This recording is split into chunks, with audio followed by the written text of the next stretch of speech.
Jadi ilmu yang saya kasih tahu ini, saya boleh nanya dulu nggak ya? Harga lagi. Kalau Anda lulus gaji kira-kira dapat berapa rupiah per bulan? Berapa? 4 juta sebulan. Jadi kalau Anda lulus gaji mungkin sekitar 4 juta sebulan. Jadi di atas UMR sedikit lah atau sama dengan UMR. Oke. Ilmu yang kayak saya kasih ini sekarang ya, salah satunya contoh yang benerannya ada di semua startup, perusahaan-perusahaan online tuh pakai ini, ilmu yang saya bakal kasih ini semua. Salah satu yang paling kerennya di Indonesia ada Pulse Lab. Pulse Lab ini ada Pulse Lab di Jakarta dan ini termasuk Pulse Lab paling besar. Pulse Lab ini yang punya UNDP, lembaga PBB. Ada 4 Pulse Lab di dunia. Gaji mereka sekitar 50 sampai 60 sebulan. Gitu ya. Jadi ilmu yang saya kasih harganya sekitar segitu. Harga Anda tuh sekitar segitu, 50 sampai 60 juta rupiah per bulan. Oke.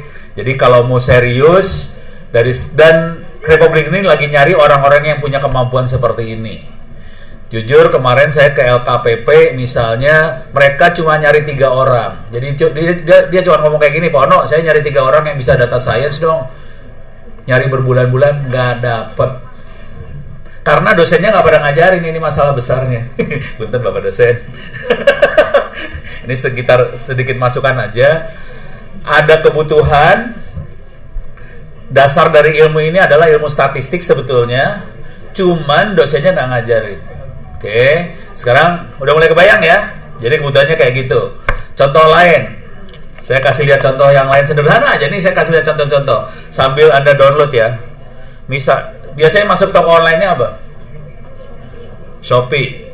Pada belanja di Shopee rupanya ya. Favorit ya. Saya belanja di Bukalapak, beda ya. Oke, kita misalnya masuk ke Shopee. Bisa masuk ke Shopee, bisa masuk ke Tokopedia, Topet, terserahlah sama aja. Jadi masuk Shopee, Tokopedia. Ini kalau kita lihat ke bawah, mulai ada di bawah-bawah sini ada salah klik pan, balik deh nggak bisa ngetik lagi Shopee. Jadi bisa masuk Shopee, bisa masuk Tokopedia dan sebagainya. Nih, kemudian di sini ada produk terlaris. Ya, saya harus ini verifikasi lagi Topet saya. Bisa masuk Bukalapak, mudah-mudahan nggak verifikasi. Ini soalnya saya lagi ngebuang password. Ya harus verifikasi. Tapi gini dah, kalau Anda masuk ke toko-toko online, ada iklannya nggak? Ada. Pertanyaannya, kalau Anda login ke toko online itu ya, kalau kita login ke toko online, iklan setiap orang sama atau beda? Beda. Pertanyaan selanjutnya, kok iklannya bisa beda? Kenapa tiap orang iklannya beda? Bagaimana dia membedakan iklan tiap orang? Nah, gimana cara bedain? Nya, iklan Ono sama Pak Romi beda. Kenapa dia bedain? Dari mana dia bisa bedain iklan? Halo? Kebiasaan kita nyari apa? Terus kebiasaan kita mesen apa? Kebiasaan apa yang kita cari, apa yang kita pesen dicatat sama toko online tadi kan? Dari catatan itu dia bisa tahu Ono sukanya apa, Pak Romi sukanya apa. Dari situ dikasih iklan yang sesuai sama yang kita cari. Beres ya? Kebayang kan? Itu sebenarnya statistik banget sih. Jadi dia ngambil data, dia rata-rata, terus dia dapat kesimpulan kayaknya Ono sukanya nyolder. Pak Romi sukanya nggak tahu apaan Pak Romi.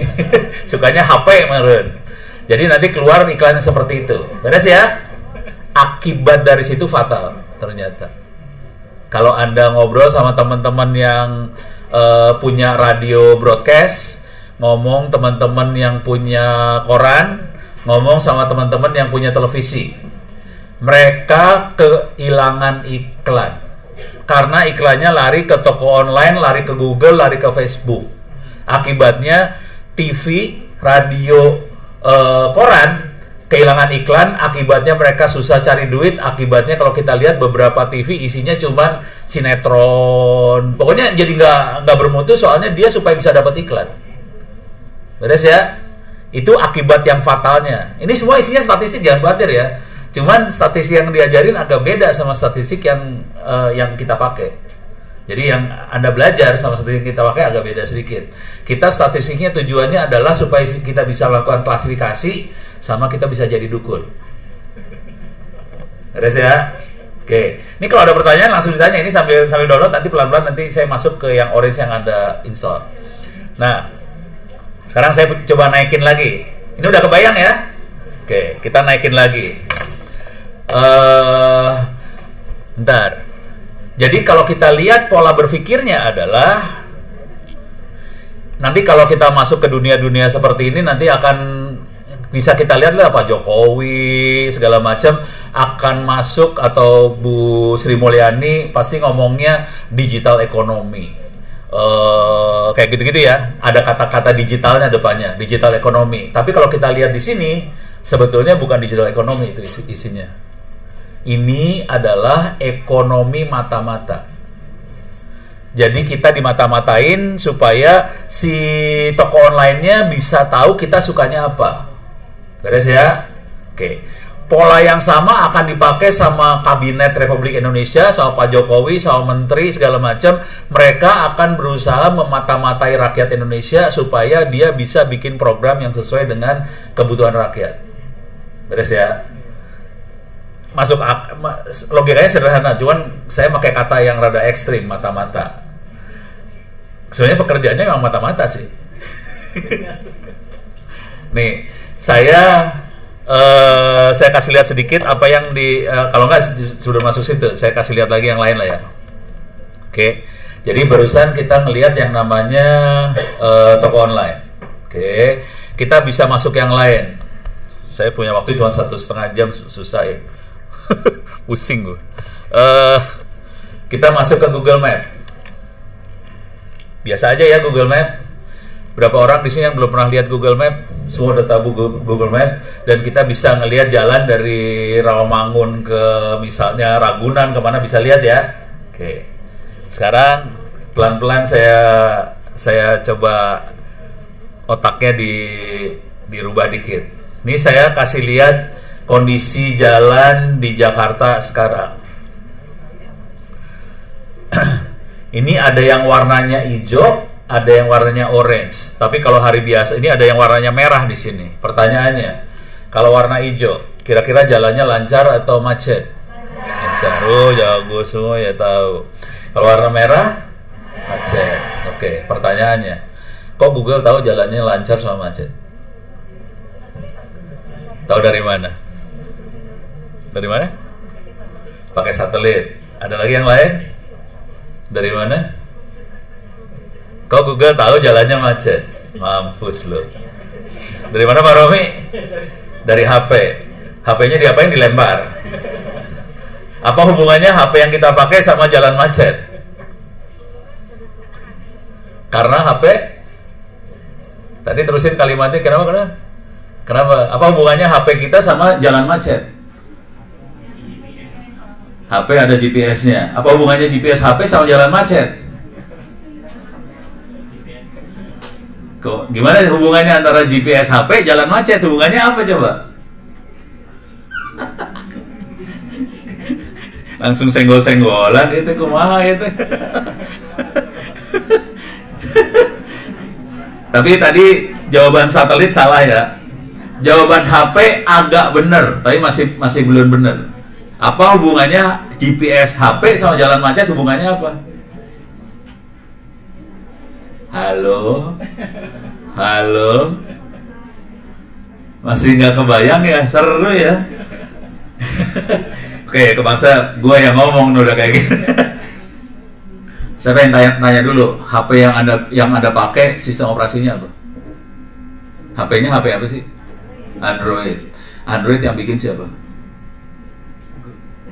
Google. Waktu kita pakai HP Android, masukin email Google nggak? Ya.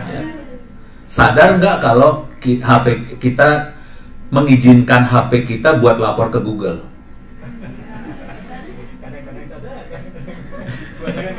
Banyak nggak sadar bahwa waktu kita masukin email kita ke HP Android, itu kita mengizinkan HP kita untuk lapor ke Google. Artinya kita mengizinkan HP kita untuk dimata-matai Google. Sadar? Ikhlas? Ikhlas nggak? Nggak sadar ya? Tolong ingat lagi tadi waktu saya ngomongin toko online pada dasarnya bukan digital ekonomi tapi ekonomi mata-mata. Sama, ini juga sama. Google melakukan mata-mata supaya dia bisa melakukan klasifikasi. Ini jalannya macet, ini jalannya lancar. Beres ya? Tapi dia prosesnya mata-mata. Google tidak pakai satelit karena Google nggak cukup kaya buat beli satelit di seluruh dunia. Jadi caranya HP-nya suruh lapor, dapat jalannya lancar atau enggak. Sekarang kalau mau tahu, paling gampang gini deh. Ini saya klik, nih ya. Di sini ada your timeline. Oke, silakan klik your timeline. Kebetulan kalau saya kepaksa saya aktifin karena saya perlu ngasih demo kayak gini. Nah, ini si Google ada catatan sejak tahun 2009 sampai 2023. Ono jalan kemana aja? Kelihatan ini Ono jalan kemana aja? Aduh,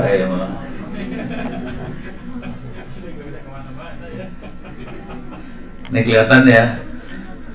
Yang ini lagi bikin dosa, yang ini lagi cuci darah nih supaya dosa hilang semua di sini. Tapi dicatat sama Google, dicatat saya kemana aja. Sekarang kalau mau lebih presisi bisa. Ini saya klik di sini ya. Ini Tuesday tanggal 11. Itu kapan? Tuesday teh hari apa ya? Ini Tuesday aja ya. Tuesday tanggal 11. Hari Kamis. Sekarang hari Sabtu kan ya. Jadi hari Kamis kemarin saya kemana aja, saya klik nih. Nih saya klik, langsung kelihatan saya kemana hari Kamis. Kelihatan ya. Hari Jumatnya kemana aja, kelihatan. Hari yang ini kemana aja, kelihatan. Kelihatan semua, jangan khawatir ya. Dicatat tiap orang. Setiap handphone dicatat kemana aja. Beres ya, jadi kita dimata-matain. Pada saat kita dimata-matain, kita dapat, kalau kita lihat Google Map bisa tahu, oh ini jalan lagi lancar, ini jalan macet. Itu namanya klasifikasi. Bahwa jalan macet, jalan macet, lancar. Caranya klasifikasi kan gampang banget ya kalau kita pakai logika. Ini kalau handphone lagi ngumpul banyak, terus kecepatannya cuma 0,1 km per jam, macet. Kalau ada beberapa handphone jalan dengan kecepatan 100 km per jam, lancar. Kira-kira kayak gitu kan? Udah sesederhana itu. Ini isinya statistik loh, ini hati-hati. Ini isinya statistik, cuman kita nggak pernah mikir bahwa statistik bisa kayak gini. Beres ya? Sekarang saya kasih, ini kan baru klasifikasi. Pernah lihat Google jadi dukun nggak? Nggak pernah lihat ya? Dukun selama ini pakai menyan. Dukun yang akan datang makanya data. Dan kesalahan fatal Republik Indonesia adalah nih pesan aja buat anda yang masih muda nanti kerja di kantoran kan, ini jadi asisten perkantoran. Kesalahan fatal Republik Indonesia adalah datanya semua pakai kertas. Mampus ya udah deh. Soalnya kalau udah pakai kertas susah diproses sama komputer. Komputer susah baca kertas. Komputer bisanya baca file. Masalahnya datanya pakai kertas. Udah gitu kalau pakai BPKP, BPK segala macam, kertasnya teh satu truk. Biar nih tanyain sama dosen-dosennya lah, kalau ada asesor, auditor segala macam itu kertasnya bertumpuk-tumpuk kan ya, kasihan deh lo. Tapi akibat dari situ kita negara ini jadi nggak maju karena kita nggak bisa ngolah data, kita nggak bisa melakukan klasifikasi sama prediksi yang baik. Contoh prediksi gini, contoh prediksi ya. Ini kan administrasi perkantoran ini misalnya buat sekolah. Contoh prediksi. Kalau kita punya datanya bagus, kita bisa prediksi kira-kira nih anak nilainya bagus, kira-kira nanti kedepannya dia suka apa? Apakah dia cocoknya masuk ke jurusan kedokteran? Apakah cocoknya masuk ke jurusan teknik? Apakah cocoknya masuk ke jurusan ekonomi? Itu bisa kelihatan dari awal sebetulnya. Jadi bukan pendataan cuma data, udah gitu, oh oke, kita bikin ranking, kan ya biasanya gitu ya, data, statistik, ranking. Ini juara 1, 2, 3. Kagak, kalau kita lebih jago, kita bisa jadi dukun. Ini anak nanti kedepannya kayak gimana, suksesnya kayak gimana. Gitu. Kalau lebih ekstrim adalah gini, dan ini yang saya kerjain juga sih. Kalau ekstrim gini, mungkin enggak kalau kita nilai soal ujian esai pakai komputer. Komputernya suruh nilai ujian esai. Bisa nggak? Kalau multiple choice mah gampang ya. Multiple choice gampang. 1A, 2B tinggal cocokin sama tabel aja ya kan. 1A, 2B, 3C. Bisa nggak soal esai dinilai pakai komputer? Mampus loh. Saya nanya dosennya dulu ya. Nanya dosennya.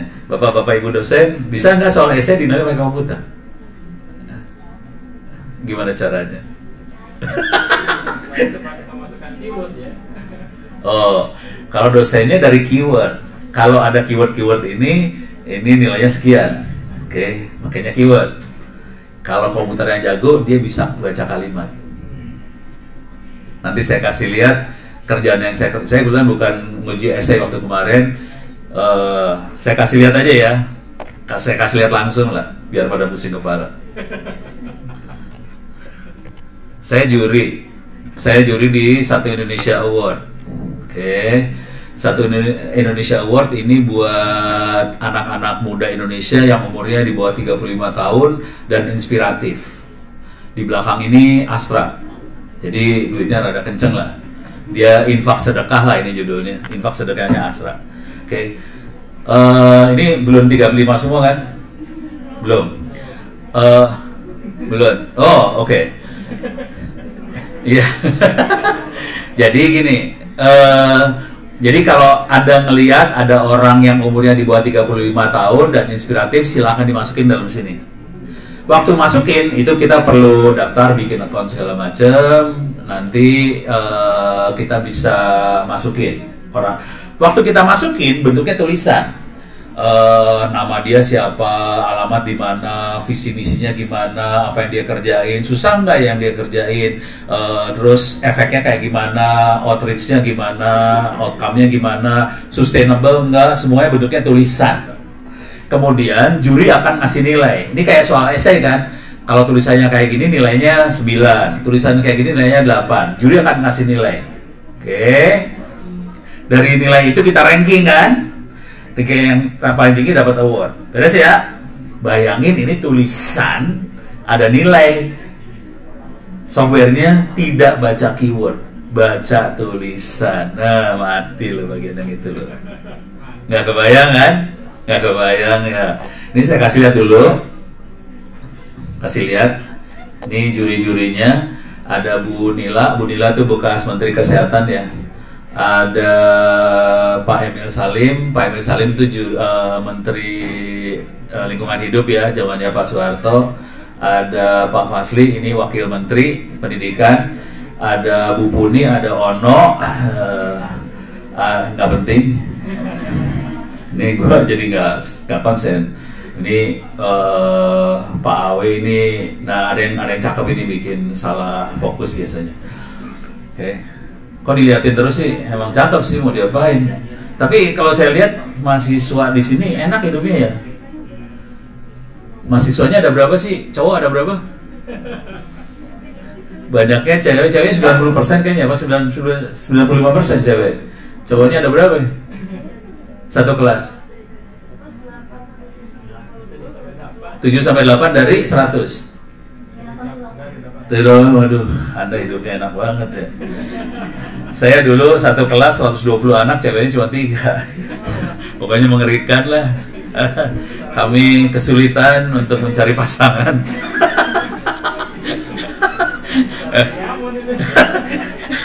Oke. Ini jurinya. Yang dilakukan seperti itu. Beres ya. Saya kasih lihat aja. Yang saya kerjain adalah gini. Saya ambil tulisan-tulisan tadi. Tiap tahun ada sekitar hampir 20.000 pendaftar. Harus dinilai. Dan dinilainya dalam waktu seminggu. Pernah nggak Bapak Ibu dosen nilai soal esai 10.000 dalam waktu seminggu? Ngabok ya. Dan ini ada 10.000 esai, dinilai dalam waktu seminggu harus selesai, dan kita harus bisa dapetin 60 orang. Nah, akibatnya saya bikin program. Jadi ini saya kasih lihat ujung dulu ya. Bisa pakai kunci JTK. Saya gedein lah. Kata kuncinya JTK Ono gitu ya. JTK itu nama jurnal ya. JTK itu nama jurnal. Nah, ini langsung JTK jurnalnya Q3 atau Q2 sekarang nggak tahu. Adanya di UAD di Jogja, tapi dia levelnya Q2 atau Q3. Ini kerjaan iseng, saya nulisnya dalam waktu 1 minggu doang sih. Ini iseng banget, saya lagi iseng. Jadi caranya kira-kira gini. Itu tadi ada puluhan ribu orang yang daftar. Ini kita sudah melakukan award ini udah belasan tahun dengan puluhan ribu orang daftar. Pak Emil Salim, Bu Nil. Jadi yang ngasih nilai menteri ya, bekas-bekas menteri ya. Bu Nila, Pak Emil, Pak Fasli, ada yang cakep tadi. Tapi si ini nilainya parah banget. Aduh ampun nih. Dia kalau keseluruhannya parah. 1, 2, aduh buset dah. Tapi bagus sih, jadi saya bisa punya outliers. Nah, ini ada tulisan, ada nilai. Konsekuensinya, kalau saya bisa dapetin model dari tulisannya, kalau tulisan kayak gini nilainya kira-kira berapa gitu kan ya.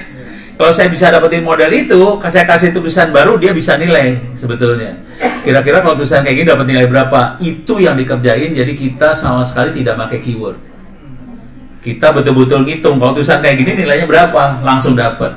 Oke. Lama pisan, Oke.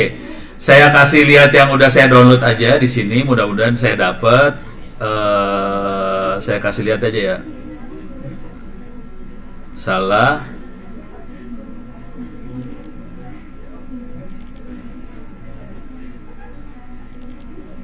Bener nggak? Ini dia, bener.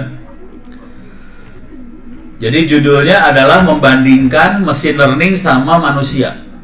Manusia juri ya, juri yang namanya manusia sama mesin learning.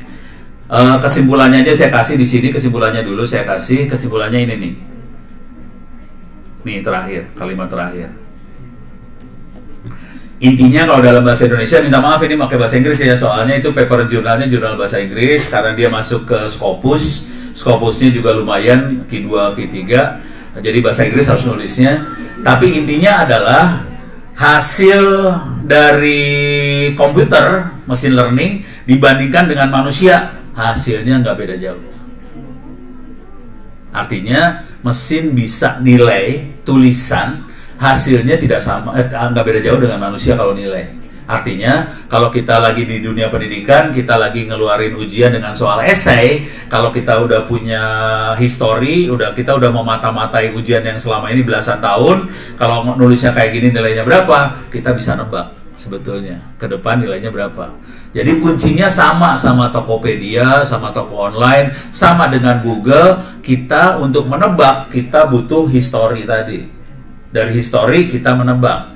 Konsekuensi butuh history, karena Anda di bidang administrasi perkantoran, karena kita akan butuh history, tolong maksa nanti kalau kerja, arsipnya jangan kertas. Arsipnya kalau bisa file komputer, supaya bisa kita proses. Cuman pakai doa, jangan kena ransomware.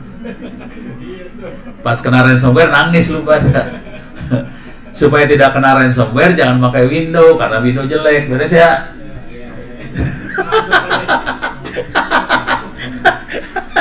Oke, sekarang saya kasih lihat perdukunan.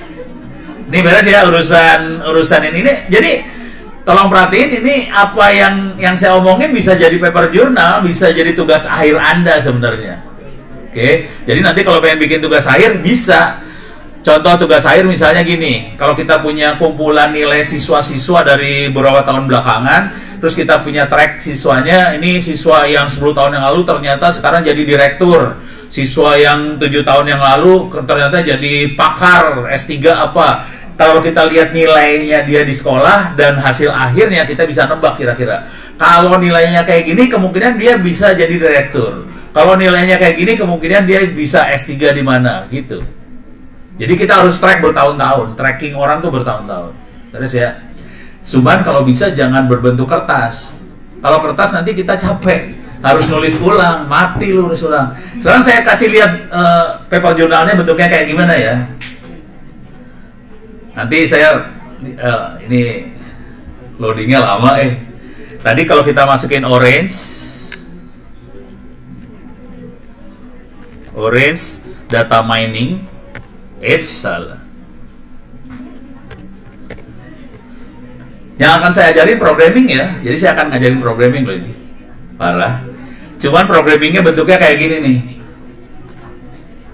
Ini programnya kayak gini bentuknya. Udah ya? Ini nanti saya ajarin nih. Kesempatan ini saya coba ajarin bikin program ini supaya kita bisa melakukan klasifikasi sama kita bisa melakukan prediksi, kita jadi dukun. Nih kalau kita lihat paper jurnal saya turun ke bawah, page down. Nih, ini source code-nya saya kasih. Ini saya di jurnal saya ngasih source code. Cuman kayaknya editornya nggak tahu bahwa yang saya kasih source code. Karena ini programnya bentuknya kayak gini doang. Ini program komputer ini. Ini program. Programnya bukan kayak tulisan if, then, for, to, apa kagak. Programnya sebelum ini sih sebenarnya. Asli ini program. Cuma dia kagak tahu. Saya tahu nih, editornya nggak tahu bahwa yang saya kasih program. Ini jurnal saya tulis seminggu loh ini, asal tahu aja nih, cuma kerjaan seminggu, iseng-iseng saya masuk keterima, udah selesai. Langsung seminggu kemudian terbit. Langsung Q2, Q3 masuk. Gampang lah jurnal mah, nggak ada apa-apanya, asli. Cemen.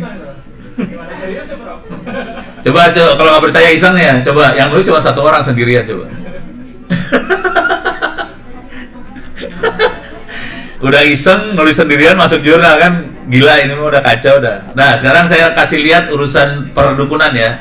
Nanti pelan-pelan saya akan ajarin yang namanya orange ini.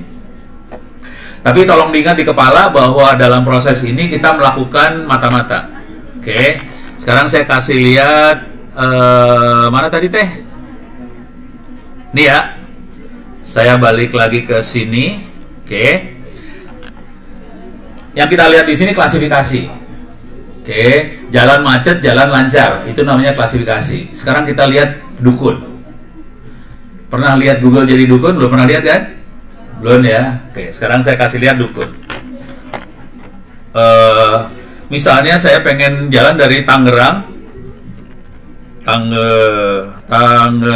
ke Jakarta.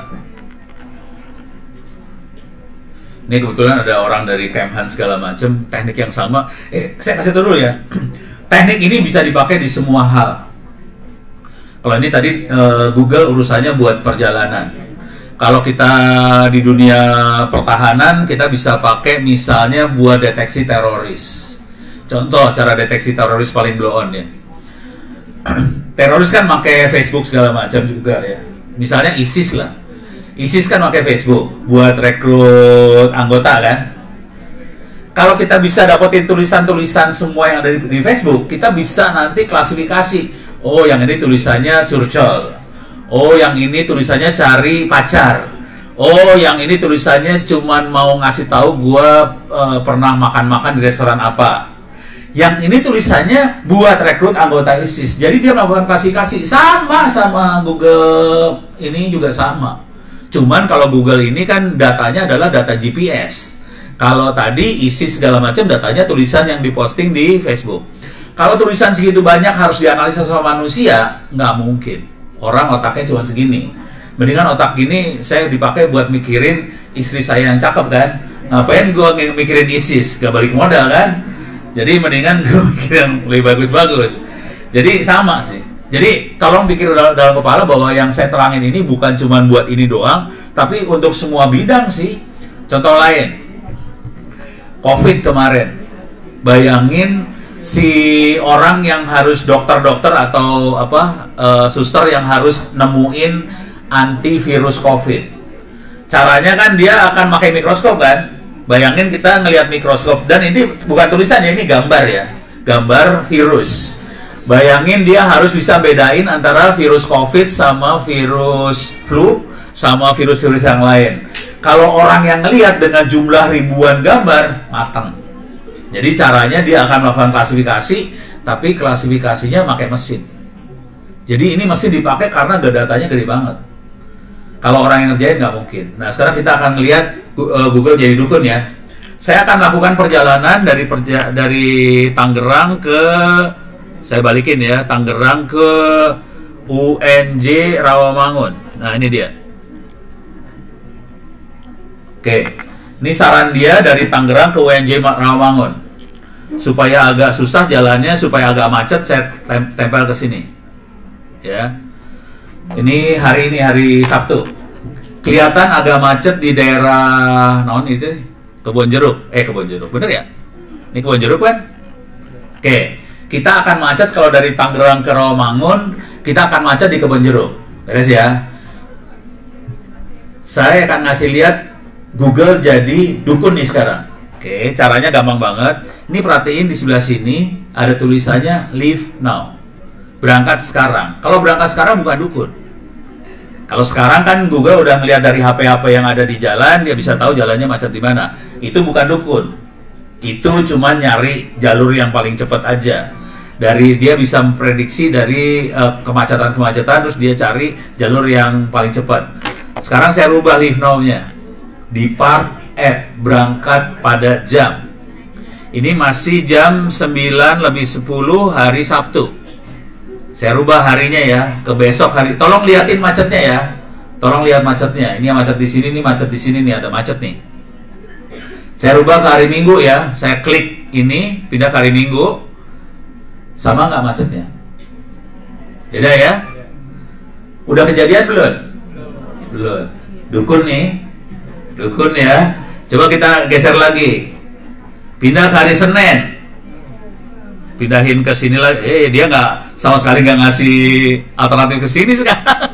Dia nggak mau di kesini soalnya ini macetnya parah banget nih. Oke, tapi di sini ada macet nih. Ini ada macet ya. Oke, harusnya paling enak kalau jalurnya sama. Ini pindah jalur nih rese. Soalnya di sini udah macetnya ampun. Ya udah, coba ke hari Selasa ya, dengan jalur yang lewat Ancol. Macetnya sama nggak?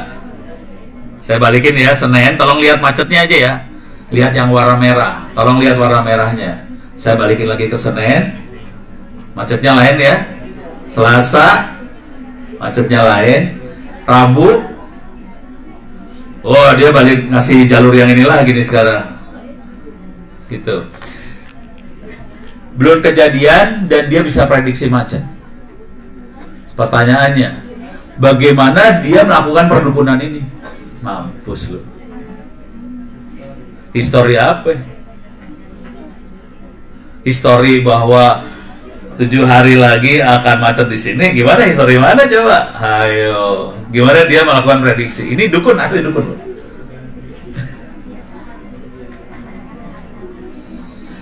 Kebiasaan pada hari itu tiap bulan misalnya dia akan macet di situ.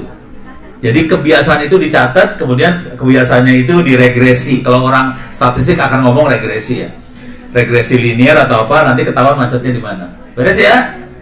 Oke. Sorry, gue nanya dulu. Pada udah kuliah statistik belum sih? Udah. Statistik udah. Udah diajarin rata-rata, deviasi, gitu-gitu udah ya? Oke, sudah diajarin regresi belum? Regresi udah diajarin belum? Nah mampus lu nih, gue sampai ngelirik ke dosennya nih.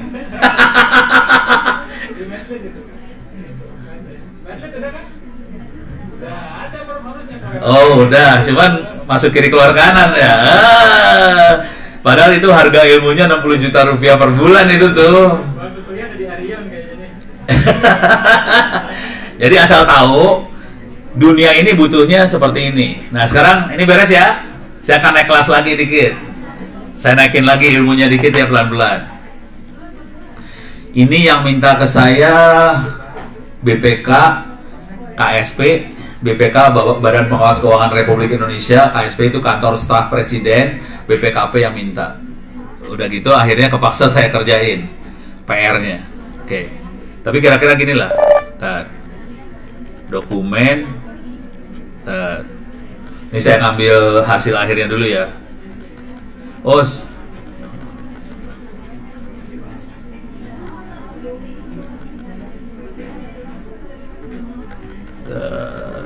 Oke.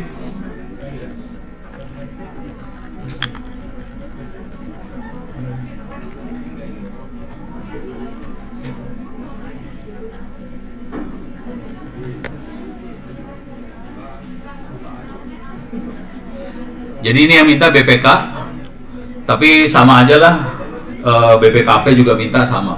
Kebetulan BPKP, KSP, kantor staf presiden, ada kantor staf wakil presiden juga minta sama aja. Urusannya transformasi digital semua. Oke, yang jadi masalah di BPK, BPKP, kantor staf presiden segala macam, yang masalah adalah mereka presiden Republik Indonesia, menteri sama aja. Jadi semua bahasanya sama semua ke saya. Presiden minta tolong ke staf-stafnya, tolong liatin dong rakyat Indonesia butuhnya apa, gitu ya, supaya saya bisa bikin program pembangunan yang sesuai dengan keinginan rakyat. Oke. Contoh yang paling keren kemarin adalah karena Gubernur Lampung tidak mendengarkan suara rakyat, Bima posting di media sosial viral banget, akhirnya Jokowi nggak pakai helikopter, kayaknya mobil masuk ke jalan bolong-bolong.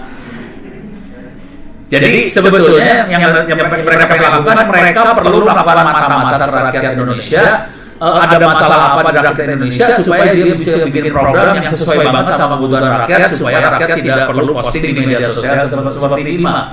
Itu ya, simpel ya? Simpel. Jadi sebenarnya sama aja, nanti perhatiin, kalau udah kita perhatiin sama aja, mau toko online kayak, mau Google kayak, mau apa, sama aja semua. Jadi cara berpikirnya kalau doang nih. Ini kebetulan judulnya keren, transformasi digital. Tapi intinya bagaimana kita melakukan mata-mata terhadap apa yang terjadi di lapangan supaya bisa kita lihat ke depan. Kalau tadi di sekolahan kita melakukan mata-mata terhadap siswa supaya kita bisa klasifikasi ini siswa ini ke depan jadi apa kira-kira.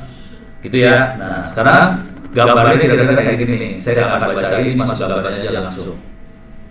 Gambarnya kira-kira kayak gini. Jadi ini adalah korbannya yang dimata-matain. Ini kebetulan kalau BPK, kantor staf presiden, ini adalah rakyat Indonesia. Kemudian dilakukan mata-mata aja. Ini kalau di dunia cyber security segala macam sama aja. Ini bukan manusia nanti kalau di dunia cyber security. Kalau kita lihat di dunia jaringan, ini akan jadi paket yang lewat. Akan kita mata-matain paket yang lewat, kemudian semuanya dikumpulin, kemudian dianalisa. Ini serangan cyber bukan? Ini data yang bagus enggak? Kalau di kantor staf presiden, ini dilakukan klasifikasi. Kira-kira rakyat miskin ada di mana aja sih? Rakyat miskin butuhnya apa sih? Apakah rakyat butuhnya makan doang, atau butuh pinter, atau butuh duit, butuh apa? Mana yang lebih dibutuhin? Dengan cara itu dia bisa nge-set program kerjanya seperti apa supaya sesuai banget dengan kebutuhan rakyat. Ini mereka butuh banget loh. Dan mereka sudah komplain ke saya nggak bisa dapetin orang yang bisa ngerjain kayak gini. Asli nggak dapet. Jadi ini kesempatan ya. Jadi kalau boleh saran sih, kalau anda bisa masuk ke dunia seperti ini, syukur-syukur tugas saya di dunia seperti ini. Mudah-mudahan nanti dosennya bisa belajar di situ juga ya. Ini saya ngomong kayak gini, gue tahu dosennya pada stres. Soalnya pola pikirnya agak beda dengan pola statistik normal. Gitu ya. Kalau statistik normal lebih kita lihat data terus kita bisa rata-rata data segala macam. Kalau yang ini kita ujungnya adalah kita duduk banget dari data ke depannya seperti itu. Kalau di dunia kayak gini kita nyebutnya kayak decision support system. Sistem untuk mendukung keputusan. Gitu. Jadi kalau kita lihat lagi pelan-pelan ya. Ini ada customer, nasabah atau rakyat Indonesia di mata-matain, mata-matanya dimasukin semua ke dalam database. Yang jadi masalah besar yang lingkaran ini database. Masalah besarnya adalah datanya gede banget. Datanya sangat besar banget. Database yang normal nggak bisa buat nyimpen data sebesar itu. Kita karena datanya besar banget, kita nyebutnya big data. Big data nyimpennya di mana? ya file ditaruh doang udah. Karena database nggak muat. Jadi kalau kita udah mainan seperti ini, database nggak muat. Konsekuensi yang terjadi, Google juga kayak gini. Google kesulitan buat nyimpen data karena datanya udah besar banget. Karena data besar banget, ada satu ilmu namanya big data. Cara nyimpen datanya seperti apa? Ini sebetulnya kelanjutan dari ilmu database. Mungkin di kuliah ada yang manajemen basis data ya. Itu kalau datanya masih kecil, satu sekolah itu masih bisa disimpan database. Tapi kalau datanya gede banget, udah namanya big data, udah pusing ngurus datanya. Kemudian dari sini datanya dimasukin ke data analis. Harapan saya akan ngomong di sini bagaimana bikin jadi data analis. Oke. Setelah data analis, datanya dikeluarin bentuknya klasifikasi atau prediksi. Prediksi sering saya bilangnya dukun. Oke. Nah, ini dimasukin ke presiden, masukin ke menteri. Kalau di startup bisa masuk ke CEO segala macam. Nanti balik sebagai program kerja kabinet. Kalau nanti Anda masuk ke dunia startup kayak Tokopedia, Shopee dan sebagainya, ini bisa jadi customer experience, customer journey, kayak gitu istilahnya mereka. Jadi customer experience journey kira-kira gini, kalau saya masuk Shopee, semua informasi yang ada di Shopee buat saya cocok banget sama saya. Karena Shopee tahu saya sukanya apa. Jadi semua informasi dibikin cocok banget sama yang saya mau. Itu namanya customer experience. Oke. Tapi sebenarnya cuma gini doang, siklusnya cuma ganti-ganti istilah doang. Namanya juga orang dagang lah, dagang ilmu. Cuma diganti-ganti istilah, jadi siklusnya cuma gini-gini doang. Beres ya. Dan ini harganya mahal. Oke, saya kasih lihat lah contoh. Bukalapak ya, ini Bukalapak kan juga bisa online nih. Harus login. Nick, harus login ini pasti nanya lagi. Saya belum dapat. Ya udah capek deh. Oke, kalau Anda mesen sesuatu misalnya Arduino misalnya. Kalau saya klik pesan sesuatu kayak gini, oke, saya pesan. Nanti di bawah sini dia akan ngasih barang terkait. Oke. Jadi kalau misalnya ada barang yang kira-kira cocok terkait ya, asal tahu aja ya. Ini saya kebetulan ketemu sama Ibam. Ibam itu vice presidennya dari si Bukalapak. Oke, ngobrol lagi kita. Ini dia yang bikin. Jadi yang barang terkait ini dia bikin. Dan dia melakukan pengukuran, dia ukur efeknya dari dia bikin seperti ini. Yang normal Bukalapak akan muterin duit sekitar 12 triliun per bulan. Duit yang, jadi kalau udah main kayak gini duitnya kencang banget sih. Jadi duit yang berputar 12 triliun, transaksi yang terjadi 12 triliun. Pas dia masang yang ini, duit berputarnya nambah sekitar 300 miliar lagi tambahan. Jadi jujur nggak maaf aja ya, toko-toko online ini banyak yang penyembah berhala sih ya. Jadi dihitungnya berdasarkan uang. Jadi tadinya 12 triliun, putaran duitnya dikasih ini naik 300 miliar lagi tambahan. Ini mainnya mesin learning yang tadi. Kalau orang pesan ini akan pesan apa? Ditolong di sini. Kita sebagai user kan senang, oh kayaknya Bukalapak tahu banget nih. Kalau pesan ini orang akan pesan apa? Kita pesan lagi, orang akan pesan lah. Orang satu keluarga pesan lah. Udah jadi duit. Beres ya. Ini statistik banget sih sebenarnya, kalau tahu sih di dunia statistik, cuma statistiknya gila ini. Udah bayang ya. Oke. Sekarang saya mulai masukin. Ini ada pertanyaan nggak saya di sini? Nggak ada, aman? Aman, nggak ada pertanyaan ya? Oke. Yang download udah berhasil belum? Udah install belum? Belum. Ke download nggak? Ke download. Silakan diinstal. Mumpung ini kita akan coba jalanin. Udah install? Belum? Coba diinstal. Oke. Coba yang download ngacung deh, ada berapa yang download? 1, 2, 3, 4. Oke. Yang download kalau udah berhasil download tolong diinstal ya. Tolong diinstal. Mudah-mudahan bisa cepat installnya. Biar bisa ikutan. Oke. Nih, sekarang saya akan coba jalanin. Cuman cara saya jalanin agak beda karena saya makanya Linux bukan Windows. Oke, ini udah beres. Ini udah beres. Ini beres. Oke. Kalau Anda yang pakai Windows, cara jalannya nggak seperti ini ya. Ini ono aja yang pakai Linux jalannya rada ngaco beda. Saya masuk ke ibunya Python. Jangan dilihat, ini mas serem. Serem. Oke. Saya jalanin Orange. Saya kasih lihat dulu lah. Oh, sebelum terlalu jauh. Nanti kalau udah di-install tampilannya kira-kira kayak gini ya. Kalau udah di-install. Pas jalan pertama kali tampilannya seperti ini. Oke. Saya akan keluar dulu. Yang saya ajari di sini Anda ini kuliah sih sebenarnya. Kuliah 1 semester harus didedet dalam waktu 1,5 jam, stres. Kuliahnya bisa diakses gratis. Ini kuliahnya gratis, nggak usah bayar. Kuliahnya gratis. Silakan akses ke opencourse.itts.ac.id.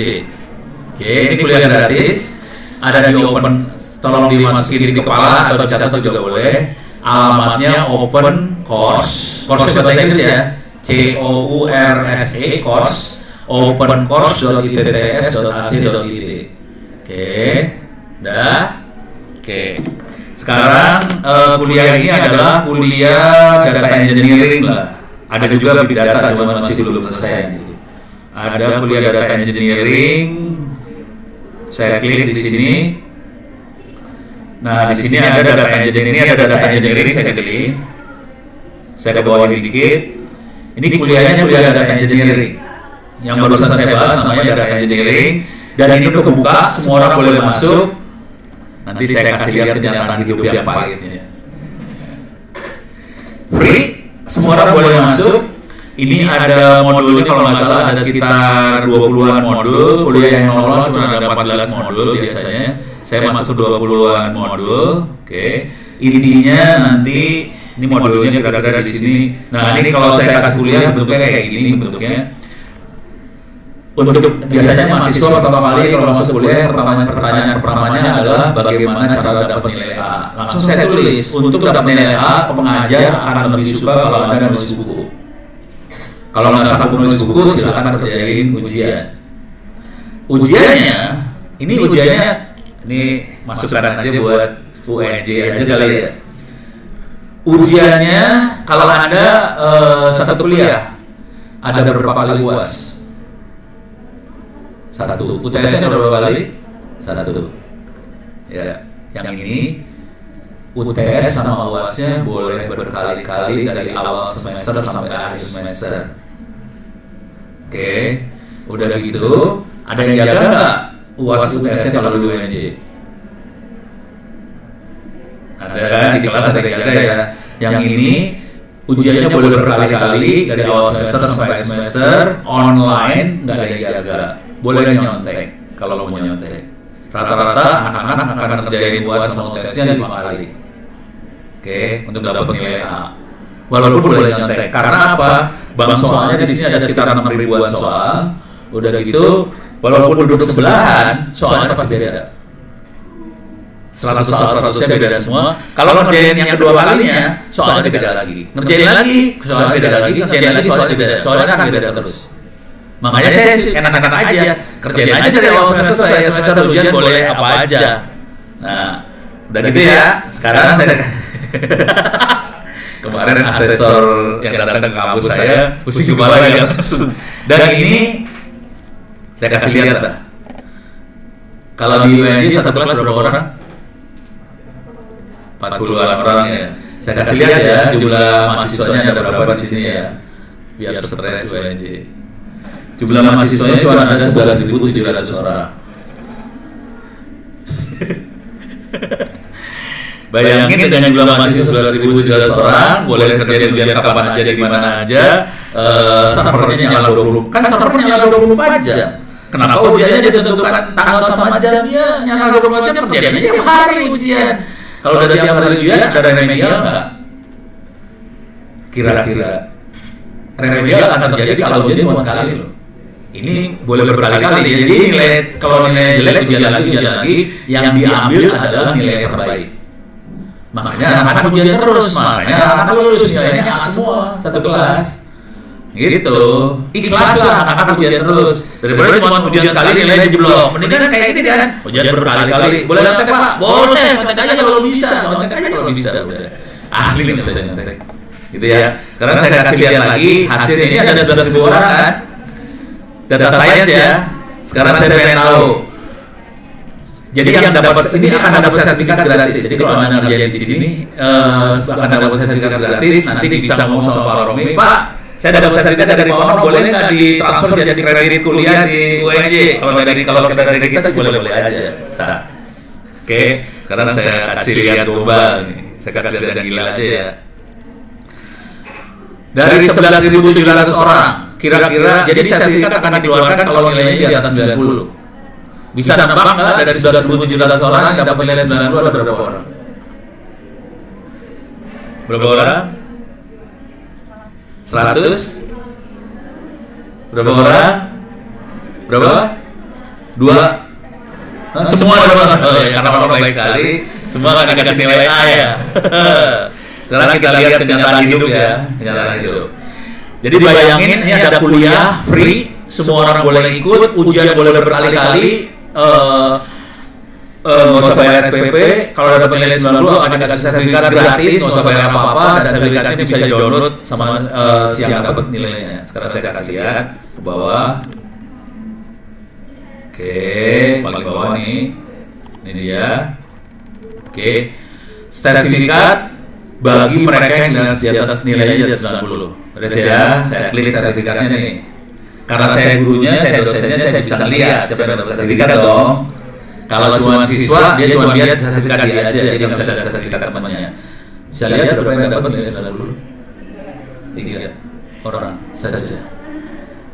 Dari 11.700 orang, dan ini semuanya gratis. Kalau nggak ngerti, silakan nanya ke Ono. Saya kasih lah ininya Twitter saya.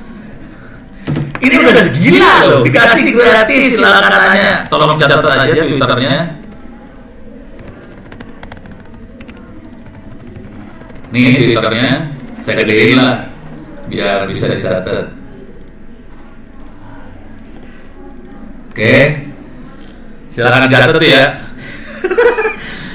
Udah kuliah gratis. Kalau mau nanya gratis di Twitter, kuliahnya gratis. Kalau masih nggak ngerti juga kuliahnya, kalau saya lagi ngasih kuliah beneran di kelas, kuliahnya saya rekam, saya taruh di YouTube. Saya kasih lihat nih YouTube-nya. YouTube, oke. Masukin ke YouTube Ono Center. Ini gratis loh. Masukin ke Ono Center. Di sini 13 menit yang lalu. Oke. Ada subscribernya nggak banyak, cuma 182.000. Videonya banyak, ada 3.200 video lebih. Kalau kita masuk ke playlist, di sini ada playlist namanya data ini, deep learning. Ada 252 video. Jadi rekaman kuliah saya, rekaman saya ngasih ceramah soal data science, saya rekam, saya masukin di YouTube. Nggak diedit, nggak ada waktu soalnya. Bukan, akibatnya saya nggak dapat lebih banyak dari YouTube karena nggak diedit. Kalau mau dapat lebih banyak dari YouTube, diedit cuma yang lucu-lucu doang yang keluar. Kan orang pengen nonton yang lucu aja, orang nggak mau dapat ilmu sih sebenarnya. Jadi yang lucu aja yang keluar, dapat duit banyak. Saya cuma dapat duit dari YouTube, cuma dapat duit 100.000 sebulan. Karena nggak diedit, taruh apa adanya. Akibatnya bukan yang bikin konten YouTube lah. Jadi kasih tau aja, gue dapat duit 100.000 sebulan dari YouTube. Gara-garanya kuliah saya naikin apa adanya, nggak diedit apa segala macam, nggak diedit saya masukin. Terus ya, jadi ilmu free. Kalau pengen lebih dahsyat lagi, silakan ngambil perpustakaan saya. Ini saya masuk ke perpustakaan saya. Perpustakaannya ini sebenarnya kalau mau lihat, ini perpustakaannya. Nih ya, perpustakaannya bentuknya harddisk. Ini saya lagi masuk buku. Di sini ada buku tentang data science. Ini buku-bukunya. Buku-buku data science-nya ada di sini. Oke. Ada buku tentang artificial intelligence. Saya naikin ke atas. Di sini ada artificial intelligence. Salah klik. Ini buku AI. Ada tentang machine learning. Ada bukunya. Bukunya banyak banget. Silakan kalau pengen ngopi. Pertanyaannya, kalau pengen ngopi bayar berapa kira-kira? Hah? Oh, kalau ngopi bayar berapa? Ini saya kasih kasih tau ya. Kalau ngopi bayarnya gampang. Habis sholat doain ono seumur hidup. Sholat seumur hidup ya. Sholat kan 5 kali sehari ya. Habis sholat doain ono. Udah bayarnya itu aja sampai lu mati. Mahal bayaran. Bayarannya mahal banget ya. Oke, saya kasih lihat bukunya ya. Ini saya klik sembarangan aja buku. Oke, coba saya turun bawah aja ya. Kalau paling gampang kalau nyari buku, kata kuncinya ini nih. Damis itu blow on ya. Saya klik sembarangan aja. Nah ini mulai bukunya kayak gitu. Bisa nih. Udah. Nih bukunya diambil. Ini cuma 400 halaman nih bukunya. Yang kita lihat sekarang. Bukunya kayak gini banget nih. Mulai mabok dah lo. Dan ini bukunya ada di rumah. Saya punya buku sekitar 200 ribuan buku free, bisa di copy. Cuman kalau pengen ngopi semua bukunya bukan cuma soal IT ya, ada soal ekonomi, psikologi, ada soal macam-macam lah. Jadi semua jurusan yang cukup banyak juga kedokteran cuma banyak bukunya. Jadi saya kerjanya nyolong buku. Kenapa saya nyolong buku? Saya kasih tahu dulu ya. Kenapa saya sampai nyolong buku? Saya dulu adalah kepala keperpustakaan pusatnya Institut Teknologi Bandung. Saya pernah dosen di ITB, terus diminta sama rektor jadi kepala perpustakaan pusatnya ITB. Terus kira-kira di Institut Teknologi Bandung yang kampusnya gede bagus itu ya, buat beli buku dikasih anggaran berapa kira-kira? Ada yang tahu? Nggak tahu? Pak Romi bisa nebak kira-kira ITB dikasih buku anggarannya berapa? 1M? Salah. Kita dikasih buku 1 tahun anggarannya 4 juta rupiah. Bangga sakit hati. Sejak itu saya sakit hati. Sejak itu buku saya colongin. Jadi Robin Hood akhirnya, buku colong sebarin udah. Bayarnya apa? Doain ono habis sholat. Udah gitu aja udah. Gara-gara sakit hati. Oke, beres ya. Tapi ini nggak ada hubungannya sama apa yang dikasih ini beda. Nah sekarang sudah tahu ini, kita akan coba jalanin. Udah berhasil install belum? Wih, udah jalan? Udah? Nah sekarang saya akan coba jalanin ya. Saya main langsung aja lah. Ini bentuknya kayak gini. Nanti pertama kali kalau kita belajar, klik example, contoh. Nah, nanti bisa contoh-contoh ini bisa dicobain satu-satu. Yang Anda lihat ini program, ini kalau diklik kayak gini, ini program ini yang dilihat di atas di mata kita ini program. Jadi programnya bentuknya kayak gini, bukan if then apa kagak, program kayak gini doang. Beres ya, makanya gampang banget programmingnya. Cuman saya sama ada yang diinstal ini mungkin agak beda tampilannya, soalnya saya udah nginstal tambahan-tambahan. Nih, cara nambahinnya kira-kira gini, option, add-ons. Nanti kita bisa tambahin. Saya kebetulan nambahin teks, time series, image analysis, geo, education segala macam. Saya nambahin beberapa nih. Yang akan kita pakai hari ini adalah terutama yang image sama teks. Jadi kalau yang udah install silahkan install image sama teks. Gitu ya. Saya akan coba kasih lihat hari ini cara makainya. Oke. Ini saya langsung programming ya. Saya keluar lagi. Oke, saya akan programming lagi. Oke, ini keluar. Jadi saya jalaninnya kayak gini, orange canvas. Udah, keluar. Ini nggak akan saya pakai. Ini programming yang sederhana dulu ya. Dia bisa baca file Excel. Jadi file Excel bisa dia baca, kemudian bisa dia analisa dari file Excel. Cuman makhluk ini sudah dikasih beberapa file-file contoh buat mainan. Oke, contoh sederhana aja ya. Klik data. Ini file. Ini saya untuk baca file cuman ini aja digeret nih. File digeret. Klik digeret. Oke. Nanti kita klik di sini. Ini file apa bisa dibaca. Oh, tapi sebelum terlalu jauh saya harus ngajarin filosofi dikit lupa. Filosofi dari ini semua kayak gini sih sebenarnya. Jadi kalau kita mainan kayak gini, persamaan yang dipecahin persamaannya kayak gini. A kali X plus B sama dengan Y. Mau bidang apapun persamaannya kayak gini yang dipakai. Oke, pertanyaannya, ini dosennya udah bisa jawab deh. Coba gue pengen tahu mahasiswanya ngerti nggak? Ini persamaan apa nih? Pelajaran SMA kelas 1 kayaknya. Ini SMA SMP sih? SMA ya? SMA kelas berapa? Kelas 1 ya? Kelas 2? Persamaan kayak gini, persamaan SMA kelas berapa ini? Kelas 2 ya? SMP udah dikasih juga. Oke, SMP udah dikasih, kata Pak Romi dikasih nih. Persamaan apa coba ini, halo? Persamaan apa ini? Pak, suruh ke SMP lagi nih. Ini mahasiswa semester berapa ya? Persamaan linear ya. Oke. Sekarang saya kasih contoh soal.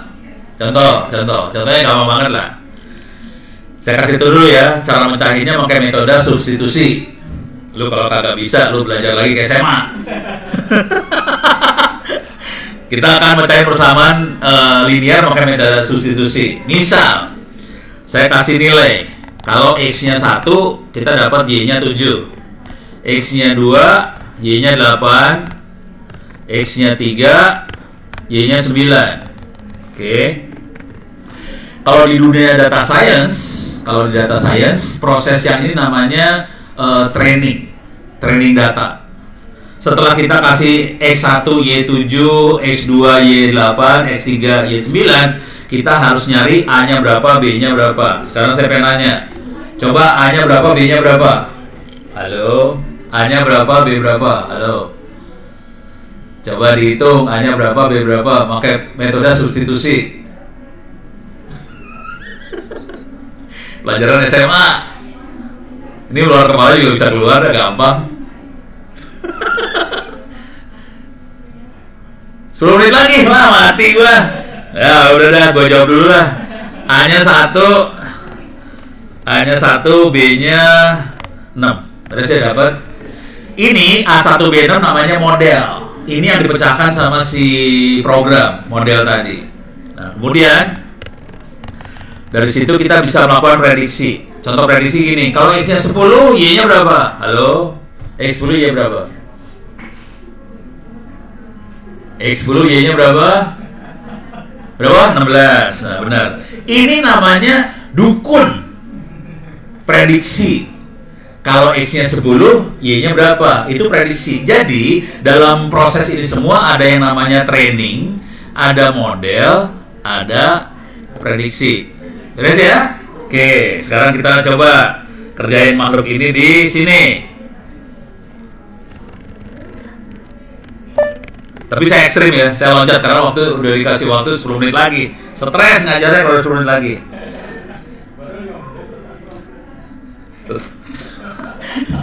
Nih, saya kasih lihat ya. Tapi saya harus ganti data nih. Tapi kira-kira kalau kita ngambil data kayak gini, kita bisa lihat datanya. Cara ngelihat data cuman saya ambil apa sih namanya? Data table, saya sambungin, kita bisa lihat datanya. Terus ya. Ini bisa lihat datanya. Sekarang saya ganti data lah. Datanya saya ganti, remove. Saya pakai data set. Dia udah punya data set nih sebenarnya. Dia punya data setnya contoh kumpulan data. Oke. Saya pakai data setnya Titanic. Tahu Titanic kan? Pernah lihat Titanic? Tahu apa Titanic coba? Kapal yang tenggelam ya? Oke. Saya ambil datanya Titanic. Oke. Kapal tenggelam. Saya lihat datanya nih. Ambil data ya. Datanya cuma kayak gini bentuknya nih datanya. Survive tuh mati atau hidup. Terus status. Dia penumpang kelas 1, kelas 2, kelas 3, umurnya dewasa anak-anak, jenis kelamin laki perempuan. Data seperti ini. Perhatiin. Datanya bentuknya angka apa tulisan? Tulisan ya, bukan angka ya. Dia main statistik dan dia bentuknya tulisan. Oke. Pertanyaannya, ini bayangin. Ada kapal Titanic ini, kalau kita lihat datanya ada sekitar 2201 data. Tapi perhatiin di datanya nama orang dibuang ya. nama orang dibuang, alamat dibuang, semuanya supaya data pribadi nggak masuk. Jadi kalau kita udah mainan kayak gini, etikanya adalah kita nggak boleh masukin data pribadi. Nanti kena, ada undang-undangnya, soalnya ada undang-undang PDP, perlindungan data pribadi. Kalau kita masukin data pribadi, kita bisa dipenjara urusannya, atau dendanya sekitar 6 miliar. Supaya kita aman, kita nggak masukin nama dan sebagainya. Ini ada 2.200 orang. Ada yang mati, ada yang hidup. Cuman ada data kelas 1, kelas 2, kelas 3 atau kru.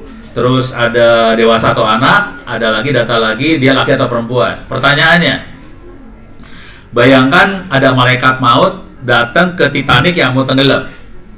Kita punya parameternya, kelas 1, kelas 2, kelas 3 kru, dewasa anak, laki perempuan. Kira-kira waktu malaikat maut datang ke kapal tenggelam, pertama kali yang dia lihat apa? Apakah kelas, apakah umur, atau jenis kelamin? Waktu dia mau nyabut nyawa orang, yang dilihat apanya coba? Kenapa Pak Romi ketawa? Ini beneran Pak Romi? Iya, ini dia beneran. Bayangkan malaikat maut datang ke Titanic, mau tenggelam. Yang dilihat apa? Di sini nggak ada parameter cantik, jelek, butut, nggak ada. Halo? Kira-kira apa? Bingung. Hah? Usia, umur. Jadi kalau yang anak-anak mungkin nggak akan dicabut nyawanya, yang tua-tua kayak saya mati aja loh. Gitu ya, beres ya. Jadi kesimpulannya gitu aja kan? Ya, oke, nggak apa-apa, sah. Itu kan asumsi kita. Sekarang kita melakukan modeling dari dia. Dan di sini ada kita pengen model tuh banyak. Di sini ada tree, random forest, gradient, apa segala macam. Oke, kita ngetes dulu, kita evaluasi model mana yang paling bagus. Ini buat tes. Di tes ini yang kita lihat adalah, oh belum keluar. Oke. Nanti yang dilihat terutama adalah presisinya, seberapa presisi dia bisa melakukan prediksi. Oke. Saya masukin berapa? Ini data saya masukin ke sini. Kemudian beberapa algoritma saya masukin. Saya pengen ngecek presisinya dia. Oke, masukin. Kemudian di sini ada logistic regression, saya masukin. Oke, ini dites.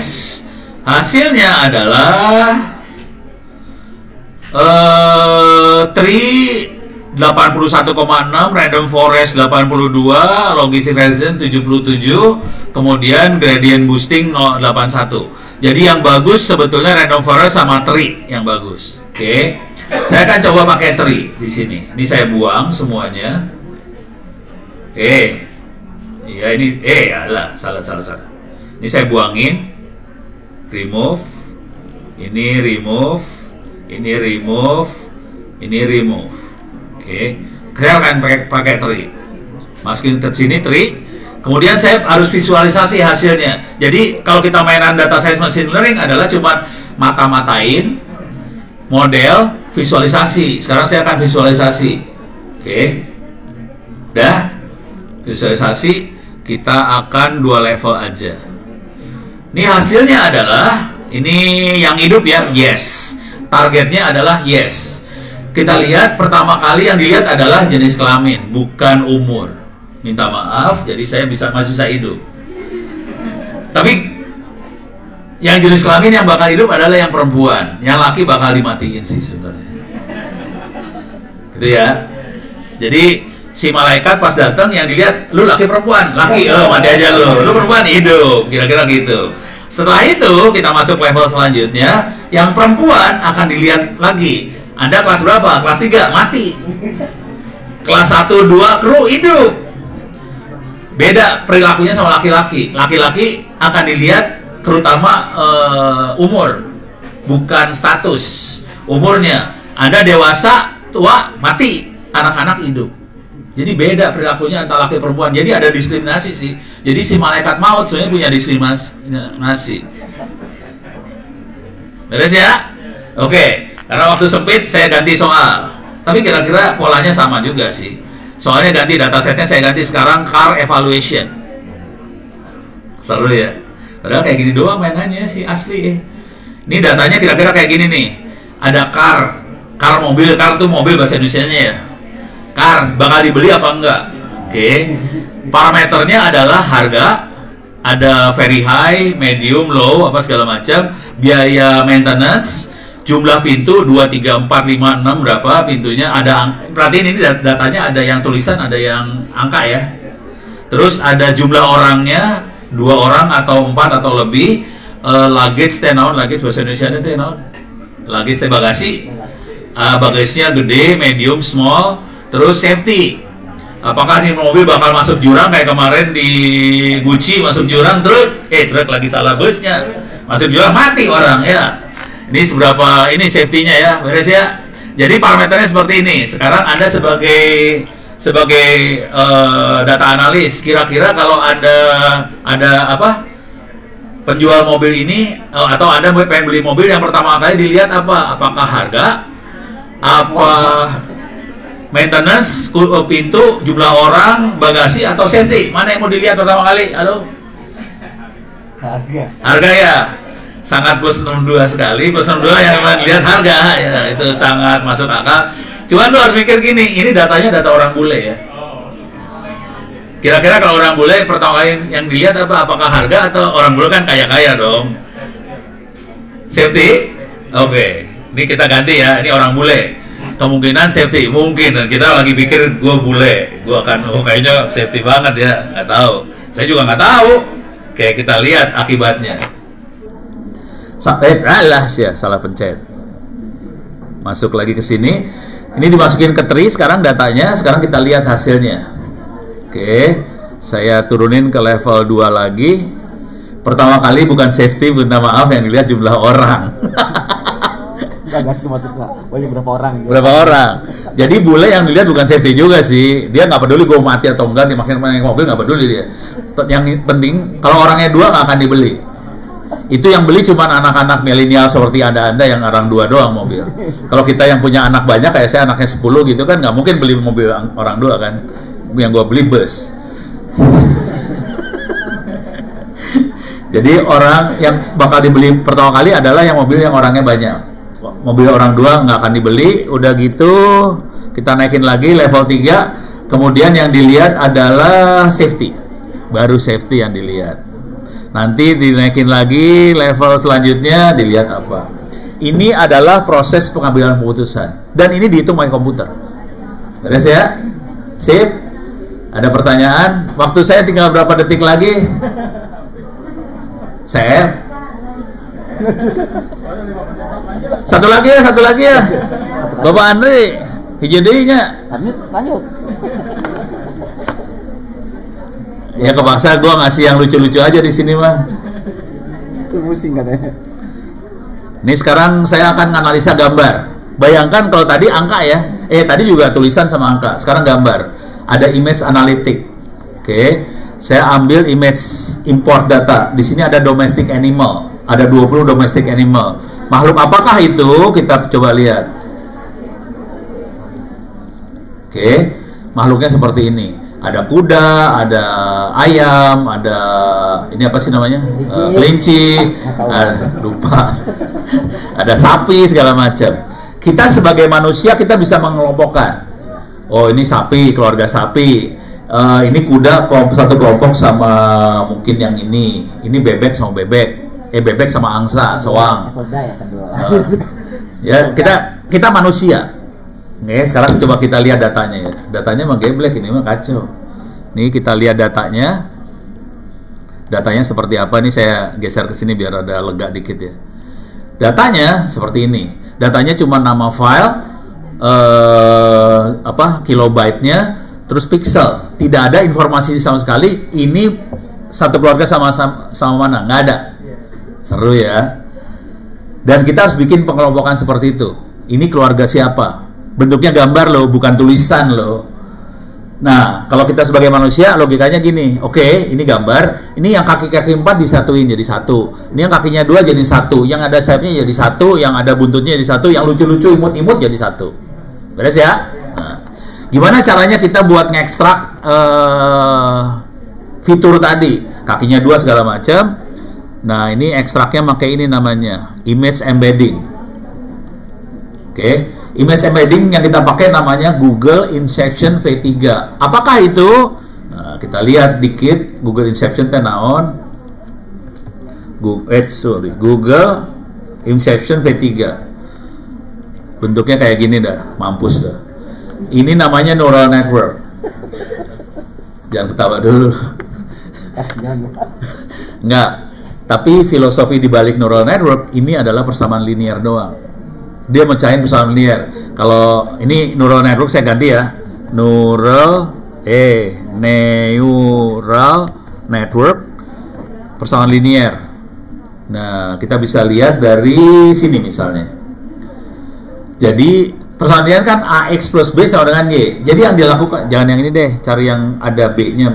B-nya mana dia? Nah, ini. Nah, ini nih. Jadi yang dilakukan adalah X-nya bisa banyak, X1, X2, X3, X4, W1, W2, W3 sampai WN itu sebenarnya A-nya tadi. Kalau masih ingat persoalan saya itu ada AX, sebenarnya bentuknya kayak gini doang, A kali X, dijumlah kebetulan, ditambahin B, hasilnya Y. Jadi neural itu persamaan linear. Beres ya? Jadi yang dilakukan sama Google Inception adalah bikin persamaan linear. Oke. Masuk, saya masukin nih ke sini, kirim ke Google, dibalikin sama Google. Ini masuk ke internet beneran loh, ini hati-hati, ini saya kirim ke Google, dibalikin sama Google. Sekarang kita lihat efeknya. Oke, dia nambahin di sebelah sini. Yang warna coklat adalah yang lamanya. Ini langsung dia dapetin fitur-fiturnya, dan dia ngekstrak 2000-an fitur dari situ. Nah, yang harus kita lakukan setelah dapetin fitur, kita harus mengelompokkan. Cara mengelompokannya adalah ngukur jarak. Ini sama nggak? Satu kelompok nggak? Jaraknya sama nggak? Nah, udah, caranya cuma gitu doang. Nah, jadi kita ngukur jarak. Cara ngukur jarak di sini ada unsupervised learning, di sini ada distance. Ini ngukur jarak. Setelah kita ngukur jaraknya, kita bikin cluster. Cluster teh kelompok. Pengen lihat kelompoknya seperti apa? Ini dapat kelompoknya seperti ini. Cuman ini tidak manusiawi karena bentuknya tulisan doang. Supaya enak, saya ambil, saya buang dulu, remove, saya geser ke sini, saya masukin. Ini masukin ke sini. Coba kita lihat. Oke, ini ya. Kita lihat klasternya. Coba lihat yang ini. Sama nggak? Sama ya. Coba lihat yang ini. Salah ya, karena si Google nggak tahu bahwa yang ini teh kecil, yang ini teh gede. Google rada goblok gitu. Ini contoh kesalahan algoritma, karena dia nggak tahu bahwa kalau menurut gambar sih sama-sama gedenya. Padahal kalau kita tahu, kita manusia kan tahu, kan kita lebih pintar daripada komputer ya. Jadi dia tahu. Coba kita lihat lagi yang ini. Oke, yang ini kelihatan ini kaki 4 warna coklat semua. Yang ini warna putih. Kalau yang ini kaki 4. Coba kita lihat yang ini. Ini ayam, kita lihat ini kalkun. Kita tahu kalkun sama ayam teh beda sebenarnya, cuman dia kan goblok Google ya. Jadi nah, yang ini burung-burungan semua nih, burung-burungan. Yang ini ada yang lucu keluar. Yang ini kelompok lucu.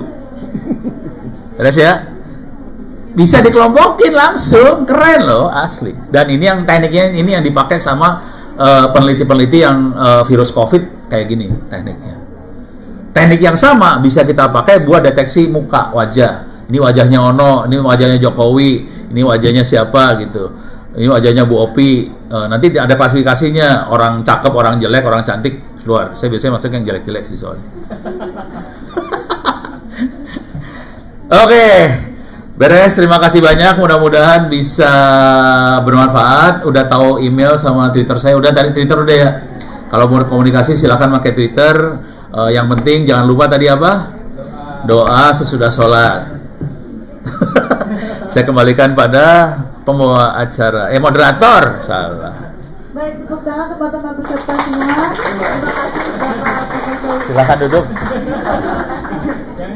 Sini saya elus-elus ini. Ininya, porsinya doang dielus-elus. Oke, baik, selanjutnya ialah pemaparan materi oleh pembicara kedua, yaitu Bapak Dr. Andes Adri Johadri. Kepada beliau dipersilakan.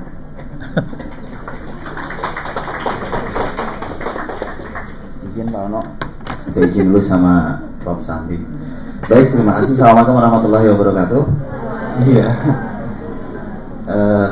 Sayangnya kami cuma berdua yang pakai Linux, atau yang lain masih pakai Excel-nya sama jendela Pak. Jadi kesempatan kali ini kita tadi sudah disampaikan bagaimana prosesnya. Sekarang bagaimana kalau kita nanti bekerja, kemudian biasa kalau kita mencari tool yang gampang. Tadi disampaikan bahwa gampang untuk mencari gambar Pak Ono gampang, kan gitu. Terus yang muka mirip Pak Ono siapa? Tahu nggak? Oke. Jadi sekarang teman-teman silakan pakai handphone. Muka mirip Ono. Ini parah nih materinya. Jadi ternyata artificial intelligence yang disampaikan tadi sama itu konsepnya machine learning ya. Kemudian sekarang sudah jadi sekarang. Kalau kemarin namanya apa yang rame itu? Ada yang tahu? ChatGPT. Udah tahu kan? Oh, pasti itu. Pertanyaannya dosennya ini jangan-jangan anak-anak kerjanya cuma pakai ChatGPT semua. Iya Pak. Iya. Coba kita lihat. Karena dosennya juga pakai ChatGPT. saya juga pakai ChatGPT. Enak. Nah sekarang kalau tadi polanya sebenarnya sederhananya gitu. Sederhananya adalah pola berpikirnya. Jadi, nah teman-teman sekarang tinggal nyari toolnya. Kalau nanti di perusahaan itu biasanya pekerjaannya cuma misalkan di satu perusahaan itu pekerjaannya sederhana. Dari sekian, contohnya kayak gini, kalau